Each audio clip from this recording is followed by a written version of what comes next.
Hello, my lovely Cancer. Good morning, good afternoon, good evening. Welcome to my channel, The Insightful Bee. Sa hindi pa nakapag-subscribe ng aking channel, huwag kalimutan i-click ang notification button at mag-subscribe sa aking channel para sa mga bagong videos at updates. So ngayon guys, sisimulan na natin ang pagbabasa sa zodiac sign na Cancer. Shuffle muna natin guys ang card.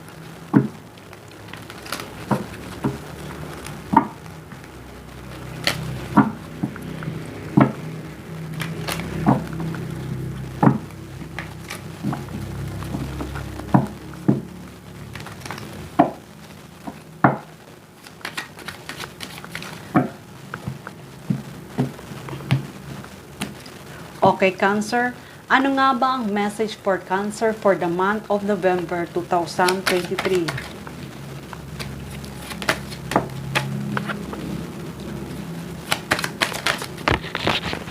Wait lang, Cancer. May nahulog. Kukunin ko lang. Saglit lang po.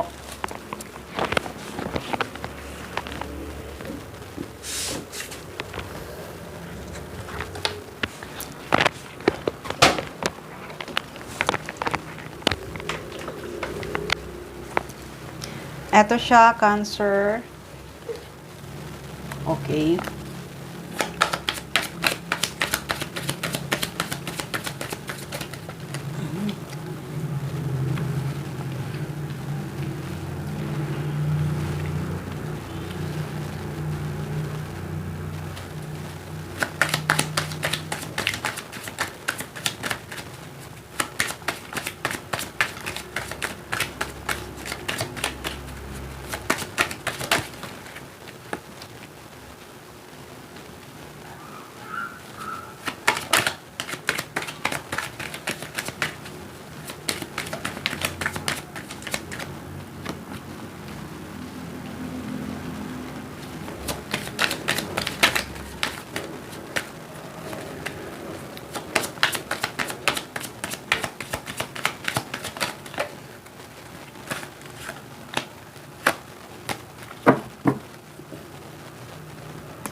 Okay, Cancer.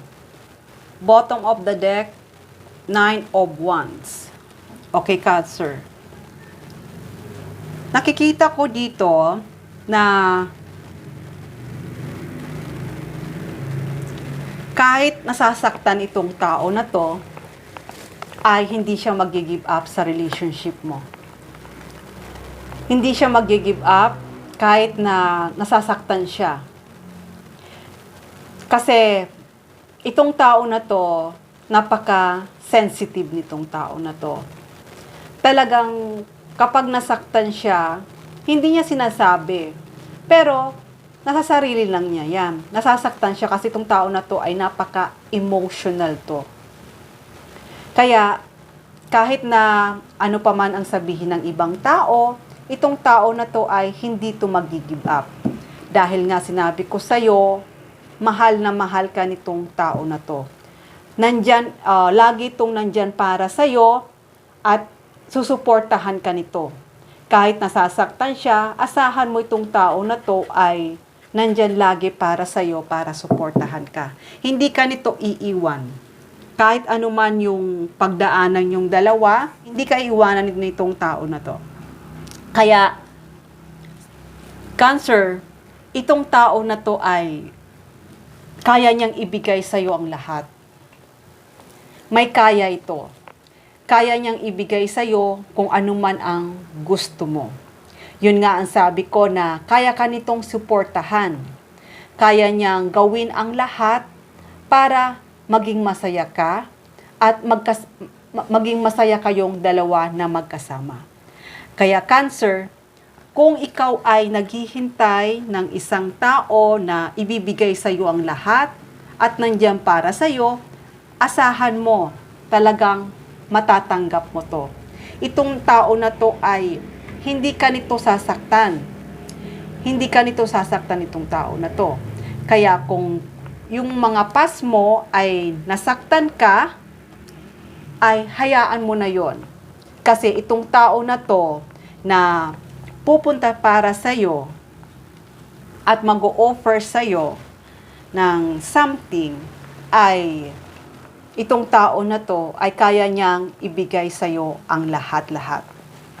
Sa ngayon ay hindi mo pa nakikita. Hindi mo pa nakikita kasi itong tao na to ay hindi to showy.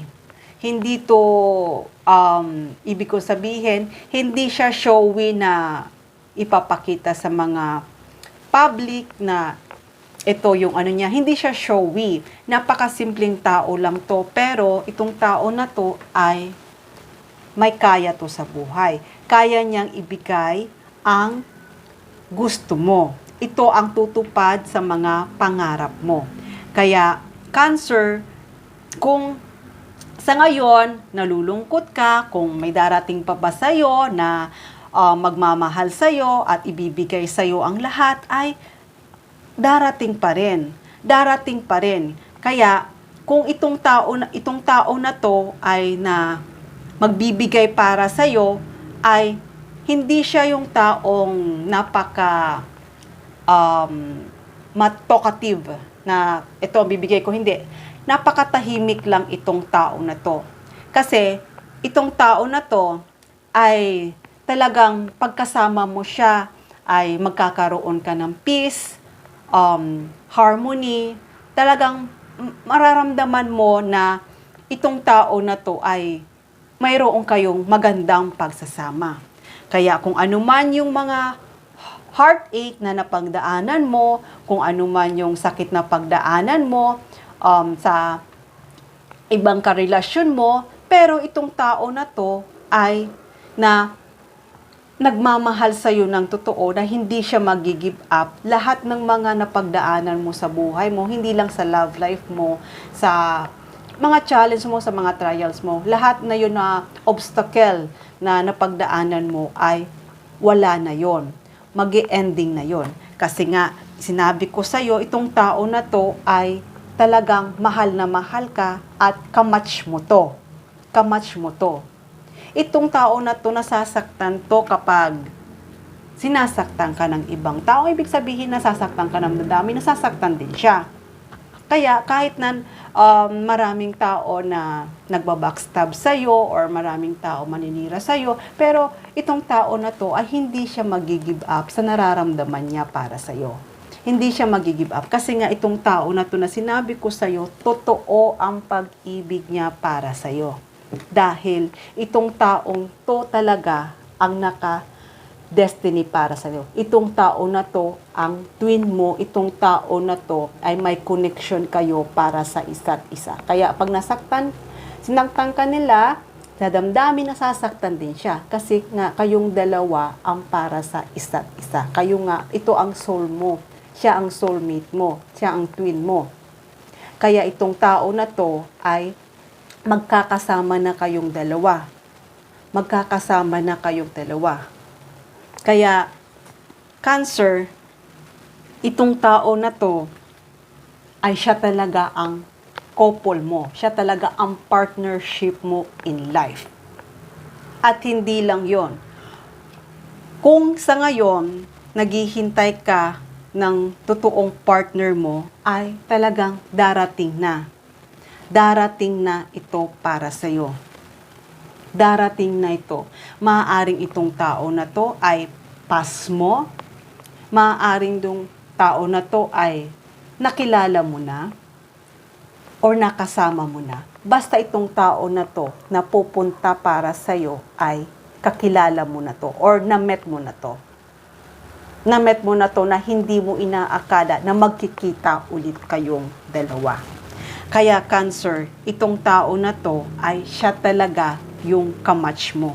Siya talaga ang kamatch mo. Dahil kung mahal, kung ano ang nararamdaman niya, ganun din ang nararamdaman nito. Siya talaga ang partner mo. Siya talaga ang true love mo.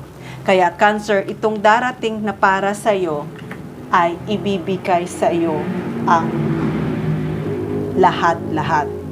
Pagmamahal, atensyon, respeto, maging maintindihin, ibibigay nito sa iyo ang lahat-lahat. Dahil nakikita ka niya na may connection kayong dalawa dahil alam niya na deserving ka na matanggap mo ito. Dahil nararamdaman niya na ikaw talaga ang partner niya. Ikaw talaga. Ikaw talaga ang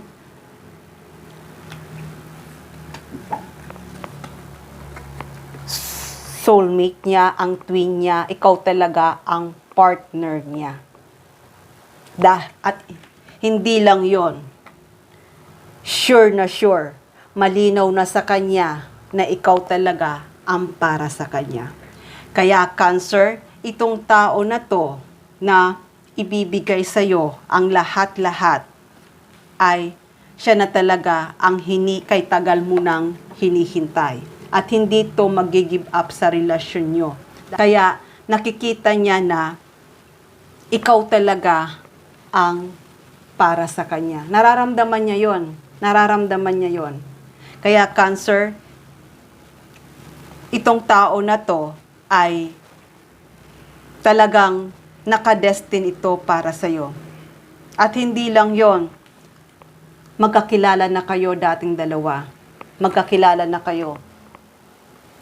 Kayo talagang dalawa ang para sa isa't isa. Okay, Cancer, hanggang dito na lang muna ang mensahe na to. Love and peace. Mwah.